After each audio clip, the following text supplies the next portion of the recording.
திமுக ஆட்சிக்கு வந்தாவே ரவுடிசம் வந்துடும்.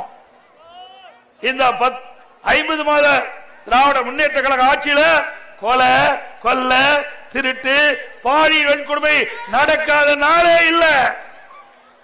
சிறுமி முதல் பாட்டி வரைக்கும் பாதுகாப்பு இல்ல. ஒரு பாதுகாப்பற்ற சூழ்நிலை. பொம்மை முதலமைச்சர் திறமையற்ற முதலமைச்சரை தடுக்க முடியல.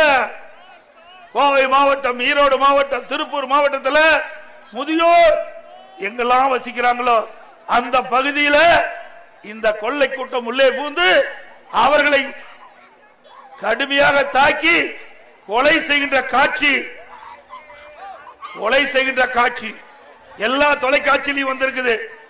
அவருடைய நகையில பறிச்சுட்டு போயிடுறாங்க, பணத்தை எடுத்துட்டு போயிடுறாங்க, அவர்களை கொடூரமான முறையில கொலை செய்யறாங்க.